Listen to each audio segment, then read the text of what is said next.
भी सोचा है कि जिंदगी में जब उतार चढ़ाव आते हैं तो हम शांत और बैलेंस कैसे रह सकते हैं? तो चलिए आज हम इस्लाम के दो बहुत ही पावरफुल प्रिंसिपल्स सब्र और शुक्र के जरिए इसी राज को समझने की कोशिश करते हैं। ये एक ऐसा सवाल है जो हम सबसे कहीं ना कहीं जुड़ा हुआ है ना? चाहे वक्त अच्छा हो या बुरा, हम अपनी स्टेबिलिटी, अपनी स्थिरता कैसे बनाए रखें? आइए आज इसी सवाल का जवाब ढूंढते हैं। देखिए, जिंदगी को ना असल में दो हालातों के बीच एक लगातार चलने वाले खेल की तरह देखा जा सकता है। एक तरफ है मुश्किलें, मतलब चुनौतियां, नुकसान, और दूसरी तरफ है ब्लेसिंग्स, यानी खुशी और कामयाबी। अब इस्लामी फ्रेमवर्क हमें इन दोनों ही हकीकतों से निपटने का एक बहुत ही खूबसूरत तरीका सिखाता है। और ये जो ढांचा है, ये दो मजबूत पिलर्स पर टिका है, सब्र यानी पेशेंस और शुक्र यानी ग्रेटिट्यूड। और सुनिए, ये सिर्फ शब्द नहीं है, ये तो जिंदगी जीने के वो एक्टिव तरीके हैं जो हमें हर हाल में मजबूत और फोकस रखते हैं। तो चलिए सबसे पहले सब्र की इस कला को समझते हैं, ये आखिर है क्या और ये कैसे हमें मुश्किल वक्त में ताकत देता है और हमें टूटने से बचाता है। देखिए, सब्र का मतलब सिर्फ हाथ पर हाथ धरकर इंतजार करना नहीं होता। अरबी शब्द सब्र का मतलब इससे कहीं ज्यादा गहरा है। इसका मतलब है खुद को रोकना, मजबूती से डटे रहना। ये एक एक्टिव क्वालिटी है, कमजोरी की निशानी बिल्कुल नहीं। सोचिए, ये तूफान में एक चट्टान की तरह खड़े रहने जैसा है। कुरान की एक खूबसूरत आयत सब्र की स्पिरिचुअल इंपॉर्टेंस को दिखाती है। ये हमें याद दिलाती है कि सब्र के जरिए मदद मांगी जा सकती है।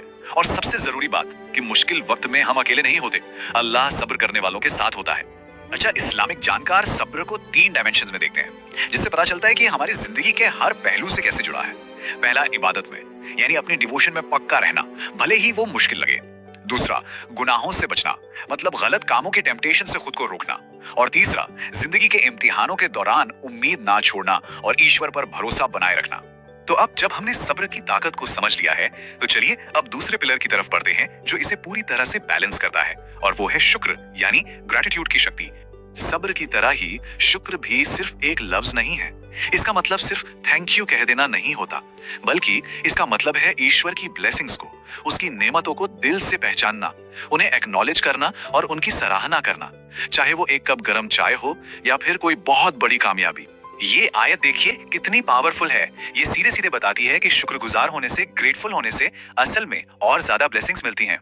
ये शुक्र को सिर्फ एक फीलिंग से निकालकर एक ऐसा एक्शन बना देती है जिसके सच में पॉजिटिव नतीजे होते हैं। तो शुक्र सिर्फ एक अंदर की फीलिंग नहीं है, इस्लाम में इसे इबादत यानी वर्शिप का एक एक्टिव फॉर्म माना जाता है। इसे प्रार्थनाओं से, जरूरतमंदों की मदद करके और अच्छे कामों के जरिए जाहिर किया जाता है। मतलब ये अपनी ग्रेटिट्यूड को एक्शन में बदलने के बारे में है।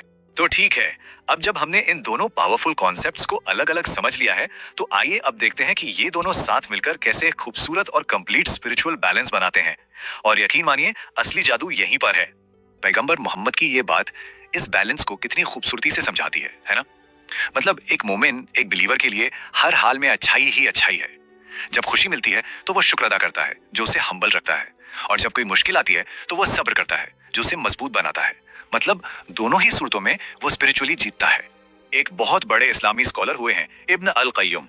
उन्होंने इसे बहुत खूबसूरती से समझाया था।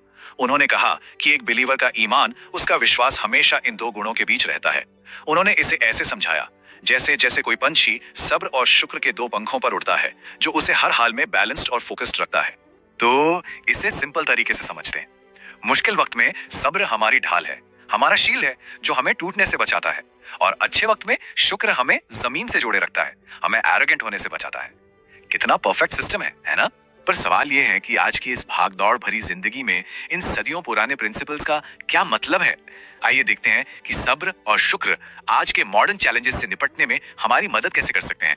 हमारी डे टू डे लाइफ में ये दिखता कैसे है? अच्छा, हेल्थ की कोई प्रॉब्लम आए तो उम्मीद बनाए रखना, ये सब्र है।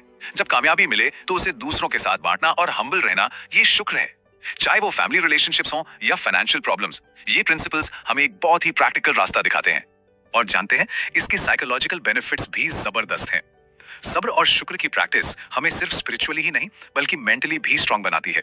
ये स्ट्रेस, एंजाइटी को कम करता है। जब हम ग्रेटफुल होते हैं तो जलन यानी एनवी के लिए जगह कम हो जाती है, जिससे हमारे रिश्ते बेहतर होते हैं। ये हमें एक अंदर की ताकत और ऑप्टिमिज्म से भर देता है। तो सबसे जरूरी बात क्या है? यही कि सब्र और शुक्र सिर्फ धार्मिक कॉन्सेप्ट्स नहीं है, ये एक बैलेंस्ड, रेजिलिएंट और मीनिंगफुल जिंदगी जीने के लिए एक टाइमलेस और पावरफुल स्पिरिचुअल टूल किट है। और ये एक ऐसा टूल किट है जो किसी भी इंसान के लिए फायदेमंद हो सकता है, चाहे उनका बैकग्राउंड कुछ भी हो।